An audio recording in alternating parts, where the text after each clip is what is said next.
안녕하세요. 안녕하세요. 반갑습니다. 네.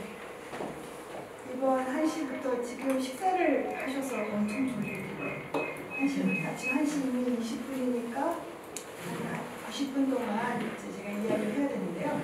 그 불교주법 가운데 저는 상부 및 통일기신라, 요즘에는 통일신라라고 안 해요. 통일기신라라는 말을 주로 쓰기 때문에 역사학계에서 상부 및 통일기신라 불교주법에 대해서 제가 이야기를 할 텐데요. 사실 상부 및 통일기신라만 갖고도 한 학기 수업, 어떤 때는 뭐 길게는 1년 수업을 하는데 이걸 90분에 그냥 압축해서 이야기를 해야 돼서 사실 굉장히 어려운데 일단 보시죠 뭐. 네, 그래서 뭐 다 아는 이야기인데 그 재료는 이렇게 9가지가 있어요. 근데 이 중에 여러분들이 필요한 건 아마 그 금동물, 철, 돌 정도가 통일기신라에 해당해요. 금과 은은 덜어 있긴 하지만 뭐 거의 여러분들이 금과 은불상을 대할 일은 아마 드물 테고 전공자가 아닌 이상 아마 제일 많이 대하는 게 저 금동불일 거예요. 금동불을 이제 주로 대상으로 제가 오늘 이야기를 할 거고, 철이라는 재료는 물론 통일기신라에 있어요. 삼국시대는 철은 없어요. 아예 안 만들었으니까. 철이라는 재료는 통일기신라 중에 끝무렵 9세기나 되어야 철불을 만나게 되고, 아마 철불은 그 뭐 옥션이나 이런 데서 감정할 일은 아마 없을 거예요. 철불은 그렇게 해서 그 옥션이나 이런 감정 대상으로 나온 걸 좀 본 적이 없어요. 거의 다 저 세 번째 금동불일 테고, 돌불상도 가끔 나오긴 하지만 뭐 옥션에서 경매가 되는 일은 사실 돌불상은 거의 없고, 주로 4번과 6번은 이제 간혹 이제 거래가 되고 사찰에 봉안될 때 4번과 6번이 있긴 해요. 하지만 여러분들이 거의 대하는 건 3번일 테고, 아까 말씀드린 대로 3번은 삼국 통일기신라 전역으로서 다 있어요. 4번은 아까 말씀드린 대로 통일신라 하대 9세기부터 나오고, 6번의 돌은 600년 이후부터 만들어요. 우리나라에서. 그러니까 삼국시대 초에는 처음 먼저 들어온 건 금동불이고, 쭉 금동불이 이어지다가 보통 삼국시대 때 불교가 들어온 시대가 다 다르죠. 고구려는 372년, 신라는 527년이니까 고구려하고 신라만 해도 100여 년 차이가 난단 말이에요. 어쨌든지 간에 돌불상을 만든 건 600년이 넘어가야 우리가 돌을 만들어요. 그러니까 500년 된데 돌이다, 이건 말이 안 되는 거예요. 안 들진 않았어요. 600년이 넘어가야 돌이라는 재료에 대해서 인식을 하게 되고 돌불상을 만들기 때문에, 그 전에 600년 이전인데 돌, 이거는 거의 있을 수 없는 일이에요. 그래서 이 재료도 시대에 따라서 많이 다르거든요. 5번 나무는 거의 다 고려가 돼야 돼요. 지금 최근에 883년, 그러니까 즉 통일신라 후기죠. 9세기 말에 그 가장 빠른 나무불상이 최근에 좀 알려지기 시작했지만 유일한 예예요. 883년 해인사 법보전에 있는 상이 유일한 통일기신라의 나무. 그전에는 나무는 없다고 생각하시면 돼요. 그래서 삼국이랑 통일기신라 때 나무불상, 그것도 거짓말이에요. 말이 안 돼요. 그래서 지금 가장 빠른 건 883년 해인사 거. 그것도 물론 논란이 엄청 많았지만 최근에는 뭐 인정하는 추세예요. 그래서 가장 빠른 건 883년 나무불상. 그렇기 때문에 여러분들은 통일기까지 나무불상 볼 일은 아마 없어요. 그것도 거짓말이라고 보시면 돼요. 9번 건칠불, 너무 중요하지만 건칠불은 고려말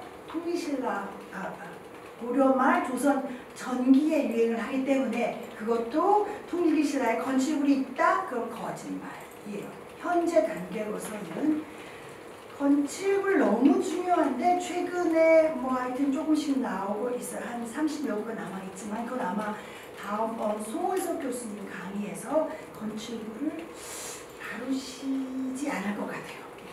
아마 목불 위주로 다루시겠죠. 아무튼 3, 4, 6이 그 제가 하는 시대에 해당하는 재료이지만 4번과 6번은 여러분들이 다룰 일이 거의 없으므로 3번 번을 위주로 오늘 이야기를 하려고 해요. 갑자기 뜬금없죠? 누구예요? 찰리 채플린이라는 걸 우리가 아는 건 경험에 의해서 알죠. 갓난 애기 보고 너 이게 누구냐고 애들이 알아요? 모르죠. 우리는 경험했기 때문에 찰리 채플린이라는 걸 알죠. 그게 바로 도상이죠. 도상. 근데 도상과 형식과 양식이 세 단어는 완전 다른 이야기잖아요. 뜬금없는 것 같지만 이게 기본이 돼야 불교 조각은 할 수가 있어요. 그러니까 도상이라고 하는 건 경험에 의해서 이게 무엇인지 아는 것이 도상이잖아요. 어떤 여인이 남자에게 안고 있으면 성모 마리아, 베일을 쓰고 그건 우리가 경험에 의해서 아는 거죠. 그 다음에 형식과 양식이 더욱더 중요한데 불교 미술은 도상에 의해서 움직이죠. 그 다음에 형식과 양식에 따라서 움직이는데 형식과 도상은 안 변해요. 정해진 것, 6개가 있고 100호가 있고 변하지 않죠. 근데 형식과 양식은 시대에 따라서 변하는데 더 자주 변하는 건 양식이죠. 우리가 형식을 보고 양식을 보고 시대를 판단하죠. 그리고 진위 여부도 마찬가지예요. 그래서 그 형식이 가장 중요한 게죠. 일단 부처에 오신 통경과 편단의견을 다 알아요. 다 아는데 생각보다는 이 통경과 편단의견이 굉장히 자연스러운 굉장히 그냥 허구가 아니에요. 사실은 제 수업 시간에도 늘 하는데 통경과 편단의견 걸 대의라고 하죠. 법의라고도 하고 불의라고도 하고 가사라고도 하지만 굉장히 정확해요. 대의를 이걸 끝을 잡고 여기를 또 다 대의는 다 천으로 이루어져 있단 말이죠. 이거를 이 끝에 모서리를 넘겨요. 이렇게 되죠. 이게 통견이죠. 그죠? 또 늘 이 통견은 이 뒤에 이게 통견이든 편단의견이든 뒤에 이 주름이 있어요. 편단의견은 간단해요. 이거 오른손만 빼면 돼요. 오른손을 쓰기 편하도록 오른손을 빼서 하면 편단의견. 뒤는 가죠. 다만 이 오른쪽 어깨가 들어가느냐 나왔냐에 따라서 통견과 편단의견. 이게 형식이죠. 이게 이렇게 입었냐? 편단의견. 옛날에 의견 편단이란 말을 썼는데 그것을 절대 쓰시면 안 돼요. 편단의견이냐 통견이냐에 따라서 이게 형식이죠. 근데 같은 편단의견도 옷주름이 이렇게 흘렀느냐 이렇게 흘렀느냐 옷주름이 그건 뭐예요? 양식이죠. 그래서 이제 제일 중요한 건 형식과 양식에 따라서 이제 모든 게 결정이 되는데 도상이죠. 이게 마른 모노라는 걸 아는 건 우리가 좀 도상이에요. 보고 아는 건 도상이죠. 보고 누구예요? 이거 심시대는 모르나? 엘비스라고 하는 것도 도상이죠. 그렇죠? 그래서 이제 도상, 형식, 양식. 그래서 보면 이거는 손 모양, 이건 도상이죠. 손 모양에 따라서 어느 부처인지 아는 거. 다 필요 없어요. 다 여러분들 학부 때 다 했을 테고 제일 중요한 건 이 여원인과 심우회인과 여원인. 이건 가장 삼국시대 통인기신라 때 가장 보편적인 통인, 누구나 할 수 있는 통인이란 말이죠. 그래서 우리는 지금 오늘 보여드리는 대부분의 불상은 통인 심우회 여원인을 통인을 보게 돼요. 그래서 그건 기본 형식이죠. 형식이자 도상이죠. 그죠? 네. 갑니다. 그래서 이제 하나씩 볼 텐데 가장 중요한 건 이 제자 기법이잖아요. 잠시 보세요. 제자 기법인데 삼국시대 불상은 적어도 불교가 들어와서 5세기, 6세기까지는 전부 다 통주식이에요. 통주식. 이 중공식이라고 하는 게 나오는 게 6세기 말 돼야 중공식이 나오기 때문에 가장 사실 중요한 구분은 통주식이냐 아니면 중공식이냐예요. 그래서 이게 무게가 달라요. 통주식은 안에가 꽉 차있기 때문에 이게 일단 먼저 들어봐야 되거든요. 들어보면 통주식은 무거워요. 작아도 무거워요. 그거는 압식이에요. 5세기. 그러니까 처음 불교가 들어왔을 때 만들어진 상들은 거의 다 통주식이에요. 무거워요. 안에가 꽉 차있죠. 중공식은 굉장히 하이 테크닉이기 때문에 이게 가장 빨리 나온 게 연구자마다 조금 시기를 달리하지만 저는 7세기 중 6세기 말 7세기 돼야 중공식이 나와요. 조금 더 설명을 하겠지만 둘 다 모두 밀랍이 필요하죠. 이 둘 다 밀랍이 필요한데 밀랍은 이제 천연 밀랍은 벌집에서 채취하잖아요. 이 벌집은 보통 커다란 한판 벌집에서 밀랍을 채취해도 엄청 조금밖에 안 나와요. 이 정말 큰 통 하나를 끓여도 이 위에 끓이면 불순물이 밑으로 가라앉고 이 밀랍이 위에 뜬단 말이에요. 그걸 굳혀서 쓰는데 아무리 많이 끓여봐야 보통 한 요 정도 덩어리 정도밖에 안 나와요. 천연 밀랍이. 근데 꽤 많은 밀랍이 있어야 큰 불상을 만들 수 있잖아요. 그래서 이 밀랍은 사실 관건이에요. 밀랍이라고 하는 건 금동불에.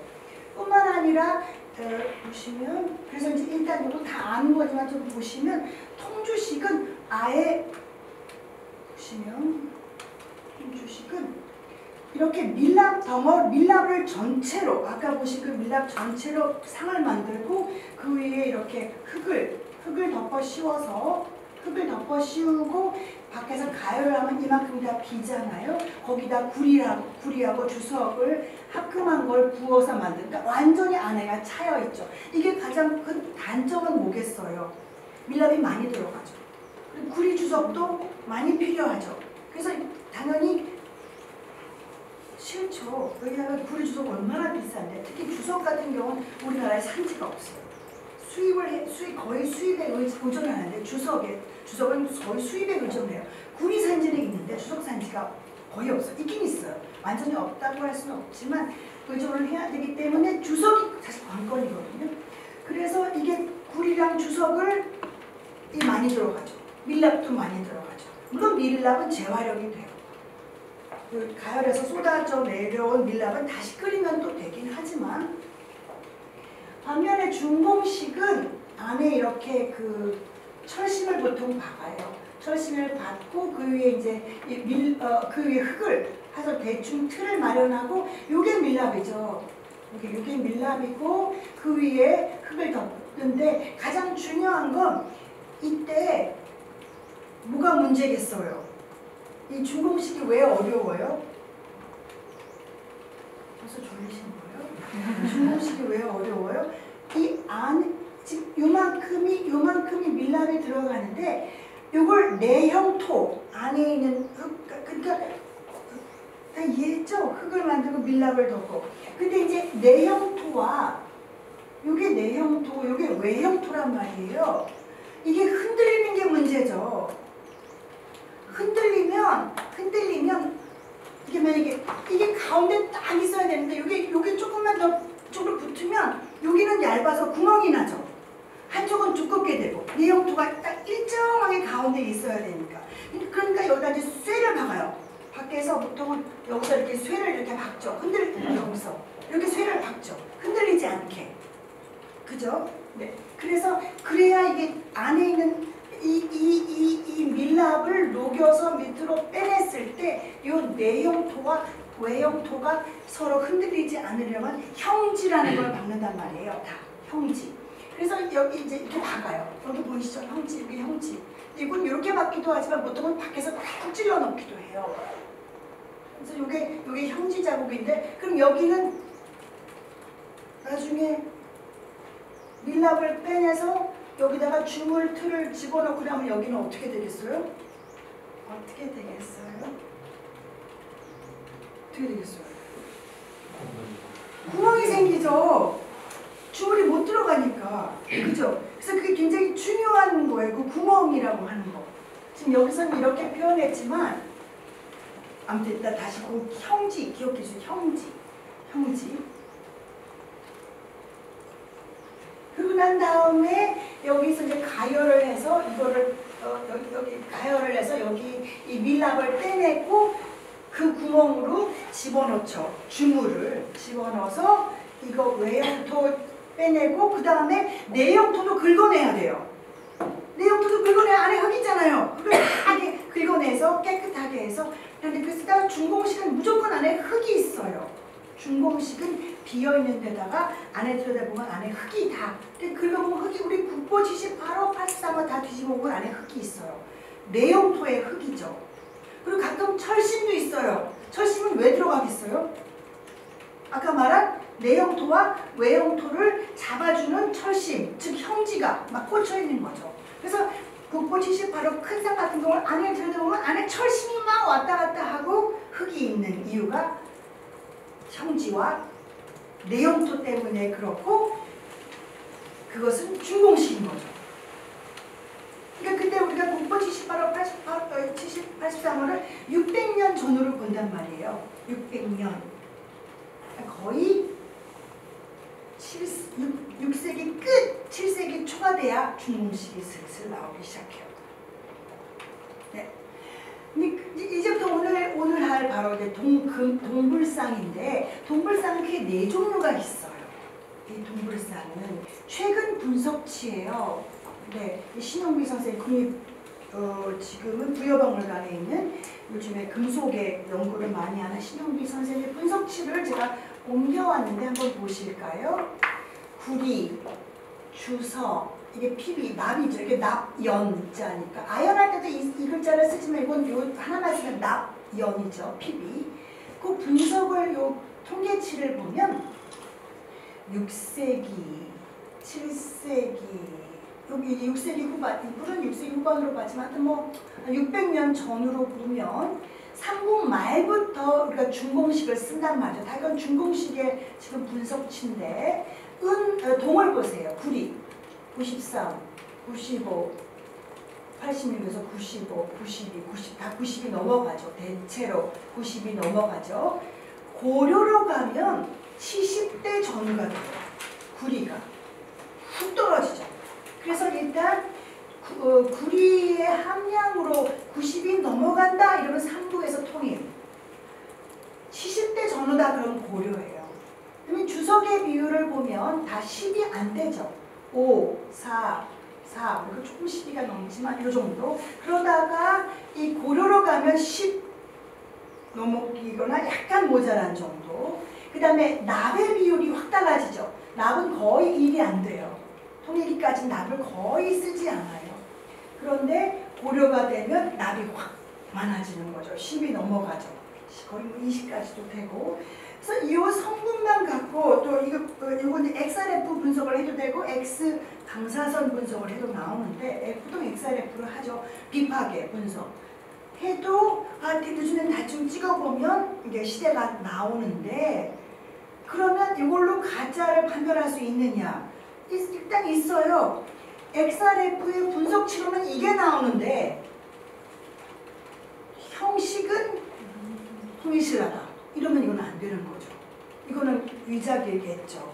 그래서 요즘에는 XRF보다 휴대용이 많으니까 많이들 그렇게 하는데, 최근에 제가 그 감정을 이렇게 수도 없이 하잖아요. 그것도 XRF도 못 믿는 것이, 요즘에 위작을 만드시는 분은 이 분석치쯤은 다 알아요. 다 알기 때문에 형식, 양식에 따라서 만들면서 이 분석치를 다 지켜요. 요즘에 다 공개가 돼 있단 말이죠. 그래서 만들 때도 아예 이 성분대로 만들어요. 그래서 따라서 옛날에는 적어도 10년 전에는 찍어보면 분석치 안 맞으면 이거 한 달, 지금은 안 돼요. 왜냐면 지금 다 하거든요. 만드시는 분이. 너무나 공개가 됐기 때문에 그게 또 문제인 거예요. 네. 그래서 아무튼 현재 크게 차이 나는 건 이렇게 분석치가 차이 나고, 제일 중요한 건 납이에요. 납에 따라서 다르다는 거. 구리 주석. 하여튼 주석은 여전히 많이 안 쓰죠. 아까 말한 대로 우리가 산지가 없기 때문에 굉장히 귀해요. 그 다음에 우리 집 왼쪽에 연가 7년명. 잠시 감상을 해보죠. 가운데 오른쪽 중국 불상. 같은 도상, 같은 형식, 다른 양식. 아시겠어요? 아까 말씀드린 대로 약간 이건 좀 무게가 좀 뭐가 달라요? 훨씬 더 날카롭죠. 중국의 이 두 상이 둘 다 거의 국보급이죠. 메트로폴리탄 다 연도가 있잖아요. 524, 펜실베이니아 536. 정말 중요한, 정말 중국의 국보급 무기상인데, 보면 저 끝에 이런 옷주름 이런 거 명백히 중국으로부터 영향을 받지만 양식은 달라요. 그거를 우리가 파악해내야 하는데, 확실히 중국 불상들은요 굉장히 선적이에요. 굉장히 강렬해요. 이런 데도 보면 이런 데도 보면 이게 우리가 약간 면적이죠. 면이 이렇게 입가 같은 데 보면 면을 강조하는데 중국 불상은 훨씬 더 이렇게 각이 져요. 얼굴들을 보면. 그래서 뭐 오랜 기간 경험치가 있어야 하지만 그냥 크게 얘기하면 중국 불상은 이렇게 굉장히 영어로 하면 리니어하다, 굉장히 선적이다. 근데 우리는 굉장히 얼굴이 면에 강조된다는 게 사실 가장 큰 차이예요. 그러면서 훨씬 우리가 약간 그 부드러운 인상을 주거든요. 중국 불상에 비해서. 이런 데도 굉장히 이렇게 선적이죠. 저 우리 연가 7년면에 비해서. 그 다음에 이제 고구려 백제 신라를 구분을 어떻게 할 것이냐. 보니까 설문지에 있더라고요. 설문지의 내용들을 최대한 반영해서 PPT를 바꿨어요. 그래서 이제 그 방향을 가고 있는데 고구려 백제 신라 명확한 구분 안 돼요. 할 생각도 하지도 마세요. 사실은 할 필요도 없어요. 왜냐하면 우리가 어렸을 적에 고등학교 때부터 배운 게 바로 이거예요. 고구려, 당당함, 역강함, 자유분방. 이거 다 부드럽고 온화함. 이거 뭐 경직성 세고요. 이거는요 사실 저는 이거는 이제 깨야 된다고 생각해요. 왜 깨야 되냐면 이렇게 온 거는 사실 잘못 본 이유가 시대가 다 달라요. 대표적으로 그 얘가 시대가 다 다르단 말이에요. 왜 고구려 건 하필이면 6세기 초 거를 예를 들고 백제는 7세기 거를 예를 들고 이것도 마찬가지. 이것도 7세기 초, 7세기 전 이게 최초의 석굴이에요. 남산의 신라 최초의 석굴. 이건 뭐 거의 백제 최초는 하지만 초기. 그래서 그렇게 시대가 다른 예들을 놓고 당연히 다르죠. 시대가 다르니까. 근데 같은 시대로 딱 잘라놓고 보면 안 달라요. 무슨 말씀인지 아시겠죠? 다른 시대상을 놓고 보니까 다르게 여긴 거죠. 그건 옛날 얘기고 지금으로 보면 안 달라요. 보실까요? 수막새예요. 이거는 백제 수막새죠. 신라 수막새. 다르지 않아요. 같은 시기 거를 비교해보면. 또 보실까요? 거의 다르지 않아요. 이거 사실 그 기와 전문가들도 갖다 놓고 구별을 못해요. 백제 기와랑 신라 기와. 특정 시기 거 같은 시기 거 갖다 놓으면. 물론 다른 시기 거 갖다 놓으면 다 알죠. 백제 초기 거랑 신라 후기 거랑 갖다 놓으면 누가 모르겠어요. 같은 시대를 잘라놓고 보면 모른다는 거죠. 또 보세요. 같은 황룡사 안에도 심지어 백제계, 고구려계도 있어요. 고구려 백제 신라가 사실은 그 국경을 갖다 많은 나라에서 서로 계속 오고 가기 때문에 이걸 굳이 나눌 필요도 없고 나눠지지도 않아요. 같은 시대를 놓고 보면. 또 뭐 이건 다 아는 우리가 무왕이 미륵살 때 진평화 다 아는 얘기죠. 황룡사 아비지. 서로 주고받고 해포 또 불상만 놓고 봐도 같은 시기 6세기 불상을 놓고 보면 뭐가 그렇게 다르냐?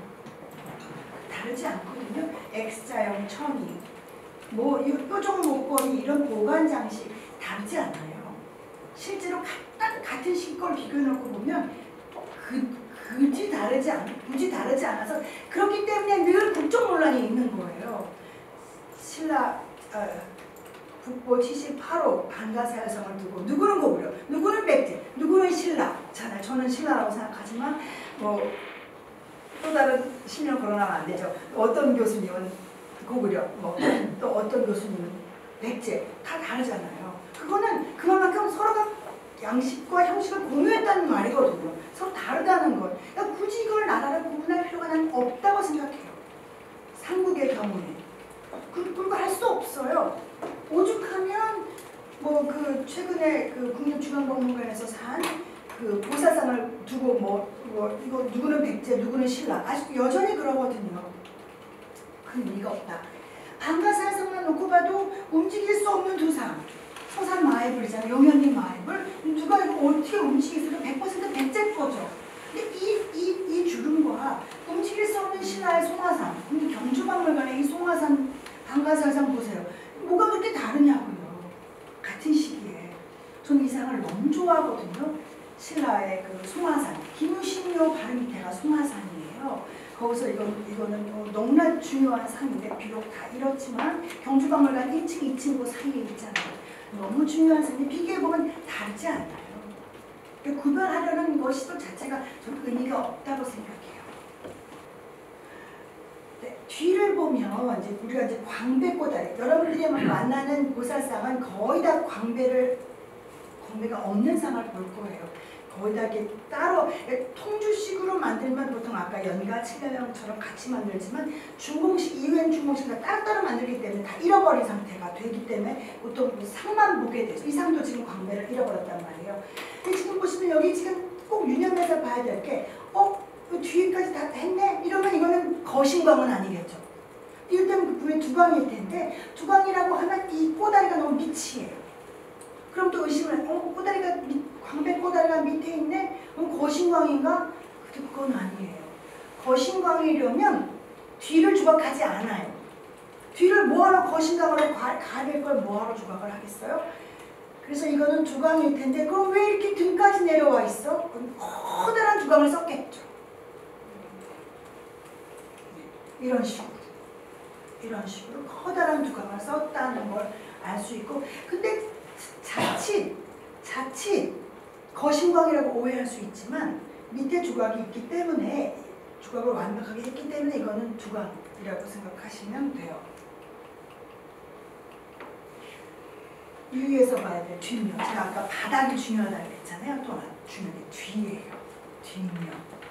어떻게 구멍이 어떤 식으로 뚫려 있느냐가 굉장히 중요한데, 이 상은 가장 최근에 나온 양양 설림원에서 나온, 아직 지정은 안 됐지만 너무나 중요한 상인데요. 이 상은 거신광을 썼겠죠. 그죠? 네. 광배까지 같이 출토된 최초의 예예요. 양양 설림원지. 저기 보면 이 경우는 여기 등에 가 있죠. 여기 거의 여기 허리 밑에. 이거는 거신광이겠죠. 이 밑에 또 대자에도 촉이 있고, 아무튼 그래서 구별이 되는데, 그 다음에 또 간혹 보살상 중에 이렇게 떨어져 나갈 부분이 있어요. 팔에. 그래서 어떤 분이 이거 뭐야? 이거 위장 아니야? 이렇게 저한테 물으시는 분이 있어요. 팔에 이렇게 떨어져, 이거 너무 이상한 흔적이 있다고 해서. 근데 최근에 아까 나온 양양 설림원 지를 보면 여기 이렇게 연결 부분이 보이죠.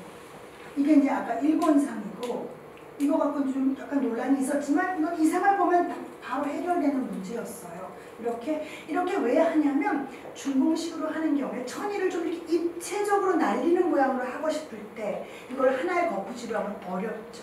그러니까 따로 저 천의를 따로 만들어서 이렇게 끼우는데, 이때는 일부러 여기를 넓게 하고 여기를 좁게 해요. 빠지지 않게.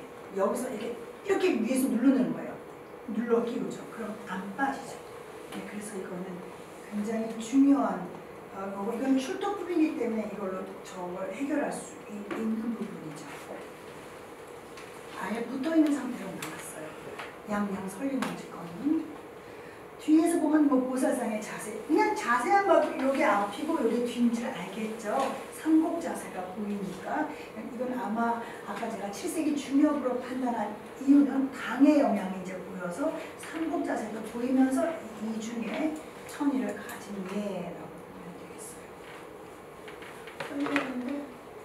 그 다음에 뒤를 통실하로 완전 넘어왔어요. 보면 뒤에 구멍이 뒤로 갈수록 커져요. 9세기로 가면 큰 구멍, 8세기는 구멍이 조금 해요. 그게 아마 제작 기술 때문에 그럴 텐데, 뒤로 갈수록, 반드시 그렇진 않지만 뒤로 갈수록 구멍이 커져요. 그리고 조각의 깊이가 뒤로 갈수록 선각이 돼요. 그러니까 조각의 깊이가 얕아지죠. 같은 금동굴 안에서도. 보시고요. 네. 그래서 이제 불상의 그 큰 흐름을 보면 다 아시지만 이렇게 U자형 대의가 있고 Y자형 대의. 이 명칭을 두고 가사라고 할 거냐, 법이라고 할 거냐, 부류라고 할 거냐, 요즘 추세는 대의로 쓰는 추세. 이건 그것도 유행이 있는데 최근에는 다 대의로 쓰자. 대의로 지금 쓰고 있는데 겉에옷. 지금 여기 U자형과 여기 Y자형이 있잖아요. 요 왼쪽 상이 늦죠. 선각이잖아요. 대체로 그렇게 보면 뭐 크게 틀리지 않아요. 최근에 문제가 됐던 간송상. 물론 간혹 이렇게 U자도 아니고 Y자도 아닌 현상 같은 특별한 경우가 있긴 하지만 그래도 그건 큰 흐름은 U자죠. 여기서 약간 변형이 왔지만 뒤를 보면 좀 더 많이 뚫리기 시작하죠. 그러면 이거는 좀 구색이 좀 봐도 되지 않을까? 또 하나는요. 중공식의 경우는 광배 따로 불상 따로 대자 따로라고 했잖아요. 반드시 이거 발 밑에 촉이 있어 끼우게 돼 있어요. 대죠. 그게 아니라면 그것도 위작을 의심해 봐야 돼요. 그래서 제가 아까 바닥이 중요하다고 한 이유는 탕구가 통주식은 만약에 탕구가 있지만 통주식이 아닌 경우는 탕주가 없어도 되죠. 따로따로 만드니까. 그런 경우에는 이 촉이 보여야 해요. 대자가 같이 있는 경우. 근데 어떤 경우는 리벳으로 이걸 끼우는 경우 그건 거의 100% 위작이에요. 리벳을 쓰지 않거든요. 적어도 진작은 이렇게 촉을 끼워서 세워놓기 때문에 리벳을 쓸 일이 없어요. 그 나사 같은 걸 쓸 일이 없어요. 근데 간혹 나사가 보이는 애가 있어요. 그런 경우는 이상하죠. 이거는 광배를 거신광에 밑에 아까 보셨듯이 잠깐 앞으로 돌아갈게요. 여기 밑에 촉 있죠? 이런 촉을 끼우는 거신광 밑에 촉을 끼우는 구멍이죠. 우리 간송산인데 이거는 광배를 끼웠을 때 광배는 잃어버렸지만 이 두 다리를 끼우도록 되어 있는 그러니까 촉이 있어야 돼요. 이제부터 이제 보시면 부상은 굉장히 그 옷주름이 약간 좀 평면적으로 변했죠. 그러면 뒤가 역시 많이 뚫려요. 다 박물관에 있는 진작들만 제가 보여드리는 거예요. 아까 보셨죠? 이것도 많이 뚫리죠. 구색이라고 아까 이야기했잖아요. 옷주름도 좀 깊이가 얕고 그 다음에 이렇게 끊어지는 주름들은 대체로 좀 늦어요. 대체로 끊어지는 U자형 주름들은 여기 철신들 보이시죠? 여기 철신 형집 자서 형집 발 중공식이죠. 여기 촉이 있죠. 아까 요 바로 앞에 요 비로자나의 밑에 부분이요. 다 뚫려 있죠. 손을 이렇게 너무 크게 이렇게 만져줘요. 그 다음에 이것도 경주박물관 완전 뚫리죠. 거의 끝자락. 통일시대 신라의 끝자락. 이렇게 주름이 얕아지죠. 이거는 모르겠어요. 이게 왜 뚫렸는지. 여기 중심계주를 넣으려고 했다가 뚫려. 중심계주가 통일시란 말도 나오긴 하거든요. 보통 고려시대 유행하긴 하지만 그 흔적인지 알 수가 없어요. 안압지에서 나오고 안압지 도금과 월지에서 나오고. 그 다음에 이상은 동아대박물관에 있어서 완전 선각으로 변했죠. 그럼 뒤는 완전 이렇게 대체로 그래요. 이렇게 하면 좀 장점은 금속을 굉장히 절약할 수 있죠. 이제 예술작품의 진위를 판단하는 가장 중요한 것은 제작 목적이라고 저는 생각해요. 순수하게 내가 옛 것이 너무 좋아서 모조했다. 그럼 뭐 미작이겠어요. 옛 것을 모조했을 밝히고 판매했다. 그건 미작이 아니죠. 이를테면 제 거였어요. 제가 가져왔어요. 제가 아끼는 불가 이거 명백한 미작이거든요. 미작인지 알고 사죠. 비싸게 제가 산 건 아니에요. 스님이 사서 선물해 주셨는데 이건 모본이 있어요. 저는 이걸 안단 말이에요. 알고 이거는 잘 만들진 않았어요. 왜냐면요, 이게 처음엔 저한테 줬을 때 뚜껑이 잘 덮였거든요. 시간이 지날수록 안 덮여요. 처음에 이게 제가 계속 열어놓고 책상에다 올려놓고 있었단 말이에요. 그래서 어저께 이걸 가져와서 보여드려야 되는데 처음엔 눈에 닿던데 안 닿고요. 잘 만든 위작이 아닌 거고요. 아무튼 이거는 위작은 아니죠. 이게 어떻게 위작이겠어요, 그죠? 그렇지만 이제 문제는 너무나 우스운 얘기지만 세상 사람을 속이기 위한 목적이 할 경우는 위작이죠. 네. 그래서 이제 위조하는 방법도 참 여러 가지가 있는데 그 진품 그대로 모조하고 똑같은 상이 여러 개 있다고 우기는 경우 있어요. 그래서 그 진품을 지금은 불가능하지만 그 거푸집을 아예 떠서 하는 경우도 실제로 있었어요, 과거에. 그 다음에 번번으로 다시 만드는 거. 근데 이제 주의할 게 진품대로 모조하고 혹은 그걸 뭐 보고 만들었다고 해서 다 가짜냐? 그건 또 아닐 수가 있는 게 당나라 중기 당나라, 우리는 통일기 신라에도 옛 것을 너무 좋아해서 복고주의가 팽배해서 옛 것을 그대로 만들어라. 이런 경우, 특히 당나라의 경우는 그런 명령을 내린 적이 있어요. 우리가 회창패불로 다 잃어버렸는데 우리가 위진남북조건 너무 좋으니 똑같이 만들어 와라. 그럼 그거는 위작이냐? 그건 아니죠. 하지만 그 형식이나 양식은 위진남북조건인데 명문은 당나라에 있을 수도 있고 그런 경우가 있기 때문에 주의를 요하지만 그런 경우는 특별한 경우이고 그래서 그 다음에 두 번째 저도 이 경우를 몇 차례 본 일이 있는데 금동굴 석불인 그 자체는 진품이에요. 근데 오래된 명문을 후대에 새기는 거예요. 이런 경우가 없을 것 같죠? 있어요. 이를테면 최근까지 논란이 됐던 우리 건 아니고 일본의 666년의 연도가 있고 거기 미륵이라고 하는 명문이 있는 반가사유상. 그래서 미륵이 반가사유상이 미륵이라는 그 증거 자료가 된 상이 일본의 야주지의 666년명 금동 반가사유상인데 그 작품은 진작이 맞아요. 그런데 일본 학계에서 누군가가 그 명문을 후각했다고 한참 시끄러웠죠. 그게 바로 이런 경우죠. 이런 경우.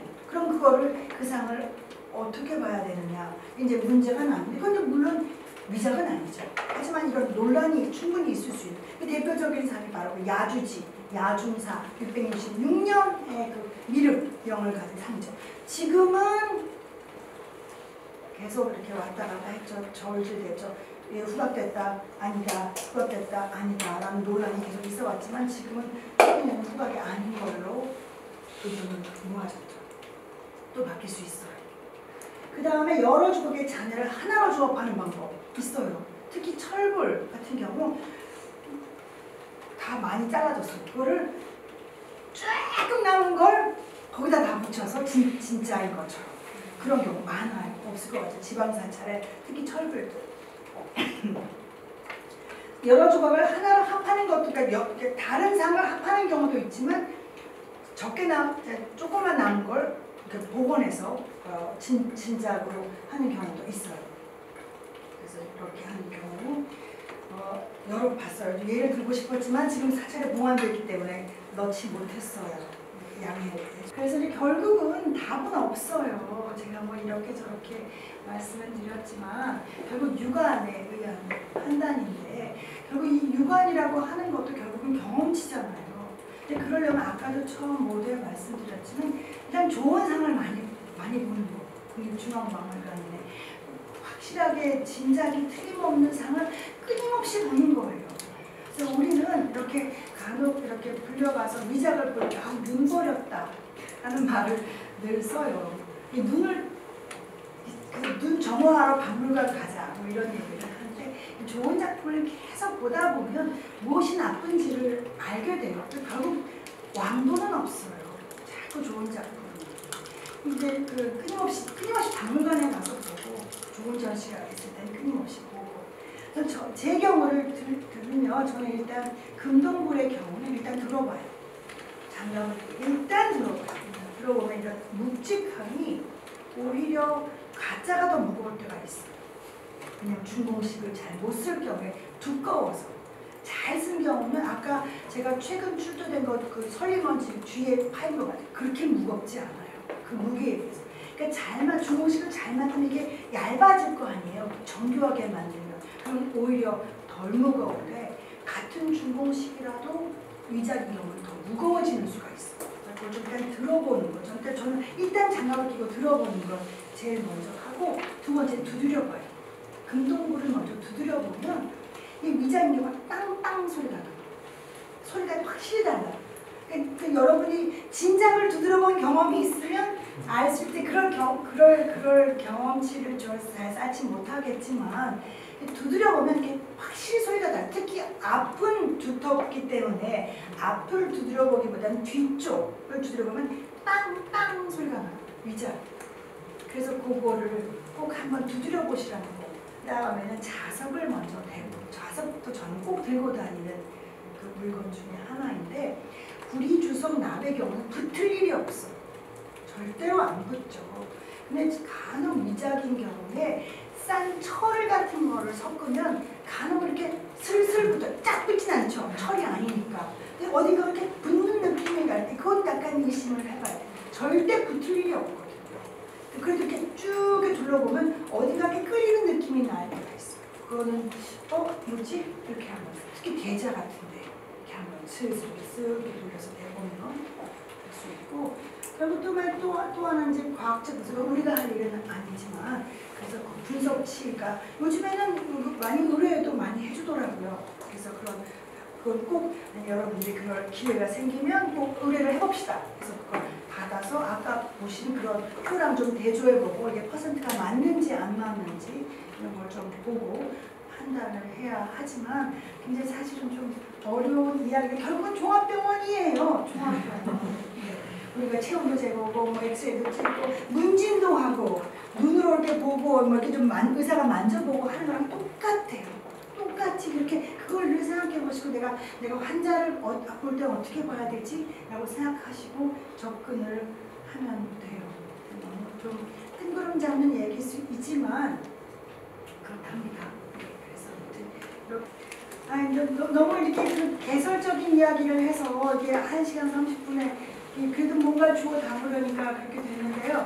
또 심도 있는 이야기가 필요하시면 투비 컨티뉴드 언젠가 또 뵙겠죠. 고맙습니다.